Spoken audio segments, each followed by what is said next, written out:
Fluorescent lights मसस Gable की 10वें जमात की हिस्ट्री क्लास में एक यकसां आवाज़ के साथ गूंज रही थीं। बाहर दुनिया बहार की रौनकों से भरी हुई थी, मगर अंदर ये तारीख की बादशाहत थी, तारीखी तारीखों और मुर्दा बादशाहों की। 3 तलबा के लिए ये सबक मुख्तलिफ जहानों का दरवाज़ा था। महनाज पहली कतार में बैठी थी, एक बेहतरीन तालबा। इसकी कापी साफ सिथरे रंग कोड वाले नोटिस का किला थी। उसने मसस गेबल के वरसाई के माहदे के बारे में हर लफ्ज़ को जज्ब किया। इसका कलम कागज़ पर तेज़ी से दौड़ रहा था। महनाज के लिए सीखना एक सीढ़ी थी। हर हकीकत, हर तारीख, हर सबब और असर का ताल्लुक एक डंडा था जिसे वो क्लास में सरफहरस्त आने, बेहतरीन जीपीए हासिल करने और मुस्तकबल में वकील बनने के लिए चढ़ रही थी। ये सबक माजी के बारे में नहीं था, ये इस मुस्तकबल का खाका था जो वो एक एक करके बना रही थी। कमरे के दरमियान में नवाल एक घूमती हुई दुनिया में एक साकिन नुक्ता थी। उसकी नज़रें बोर्ड पर थीं, मगर उसका दिमाग एक प्रोजेक्टर स्क्रीन था।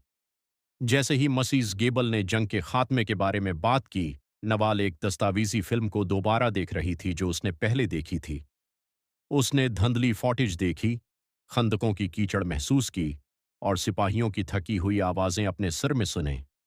वो सिर्फ माहदे के बारे में नहीं सीख रही थी, वो एक पूरी बराज़म की थकन को महसूस कर रही थी।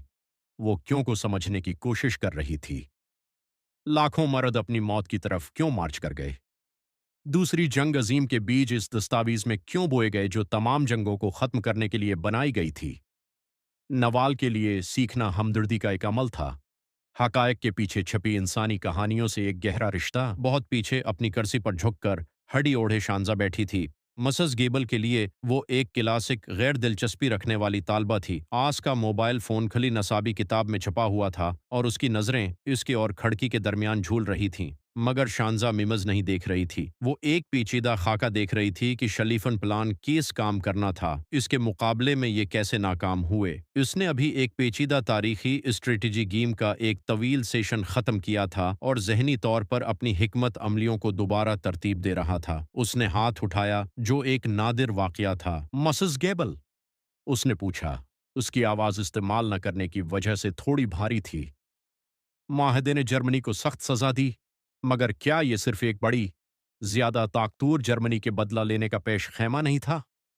जैसे खेल में, अगर आप अपने मुखालिफ को कोने में धकेल देते हैं, तो वो हमेशा एक बेयार व मददगार, सब कुछ या कुछ नहीं वाला हमला करेगा। तो क्या माहदा बुनियादी तौर पर बदतरीन स्ट्रेटेजिक इक़दाम नहीं था जो वो कर सकते थे? क्लास खामोश हो गई। मसस गेबल हैरत से पलकें झपक गईं। नवाल का सिर फौरन घूम गया। महनाज इस खलल से नाराज सरकारी तारीखी इत्तिफाक राय के बारे में एक जवाबी दलील वज़ह करने लगी। मगर एक लम्हे के लिए एक अजीब बात हुई। तीनों अलग अलग दुनियाएं आपस में टकरा गईं। महनाज की मुनज़्ज़म दुनिया ने शानजा के सवाल को एक गैर मुसद्दक़ा मफरूज़ा देखा। फिर भी ये एक चीलिंग था जिसे उसे ज़हनी तौर पर नोट करना था। नवाल की हमदर्द दुनिया ने सवाल सुना और इस स्ट्रेटेजिक गलती के पीछे खौफ और मायूसी का वजन महसूस किया। और शानजा की गेमंग दुनिया ने पूरी तारीखी वारदात को एक दिलचस्प हाई स्टिक्स पजल के तौर पर देखा जिसका अंजाम पेश